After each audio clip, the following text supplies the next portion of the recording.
with their own money. They hired exclusively black labor to build the building. Opened in 1928, and by 1930... Dateline, New York City, October 29th, 1929. $50 billion went down the drain in the market crash. The state of American finances forced them to sell.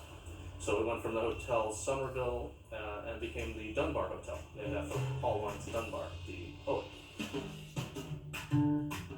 When we're talking about the 1930s and 40s of jazz, who would come through the Dunbar Hotel? Well, you have the biggest names. Cab Calloway would come through here, Lionel Hampton would come through here, and all of these guys also would come with their bands. This is tenor saxophonist Harold Land, famous hard bop tenor sax player. Clora Bryant, you had Nellie Lutcher, one of the great lost talents. Records were made like down the street from where we're standing right now, like this one? Yeah, right? This is Red Fox. This is actually a comedy record. Dootsy Williams was a entrepreneur who was sort of the first to record comedy albums. Okay. And you'll see on the backside, his street address. You can write to Dewtown Records at Central Avenue. He also recorded the song Earth Angel, which is an incredible hit. What was it about Los Angeles that attracted these big stars? There was more opportunity, but it worked within the segregated system. The musicians union, there was a separate black musicians union, which was just up the street here, maybe about 20 blocks up the street, which was separated until in the early 1950s. It's important to realize that that struggle is going on through so much beautiful music. It's sort of the underlining part of it. And it's also important to realize that it was not long ago that these restrictions were on the books. I have a dream. One day, this nation will rise up. Believe it or not, back in the day, it was very mixed, black and white, you know what I mean? So that was different for me, from leaving my home to here.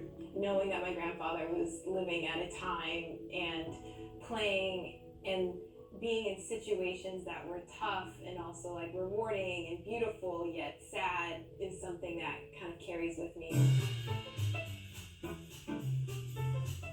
So you have these bands in the late 50s and to about the early to mid 60s when the scene is still thriving. Clubs start to become less and less. In this neighborhood, you're talking mid 1950s. Hollywood tapers off mid 1960s-ish, and then it starts to be a little more sporadic. And then in the last, I would say, 10 years, it has expanded considerably. One of the things that has sort of held on throughout, going to the mid 90s is the Central Avenue Jazz Festival, which has nurtured a lot of important young talent that we have now, like Kamasi Washington, Ryan Porter, or Miles Mosley. These people who are making grand statements of their own were nurtured by this festival. Lamar Park is one of the pulses of LA jazz, and I think when you hear the music, you hear the people, and when you hear the people, you hear the stories, and when you hear the stories, you hear the experiences and the love, and it's just a deeper way of connecting. It's amazing, you know what I mean, how things evolve. LA may have not have been like where jazz necessarily started in any sense, but it was a way where people like cultivated and changed and transformed the music for themselves out here. Being at the Herbie Hancock Institute is like where the hands-on like mentorship meets us as we're figuring out our way. And so we do a lot of composition, and we meet each week for 3 hours. Well, every day, each week for 3 hours or more. And we perform and we play.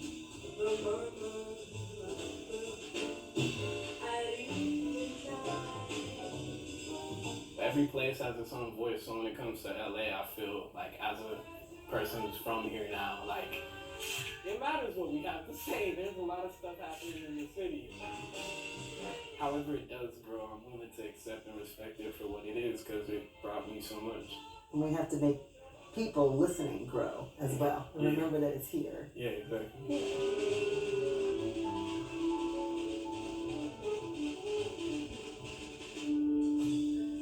I don't think when you pedal or drive by that place again, you'll ever see it the same way. Coming up,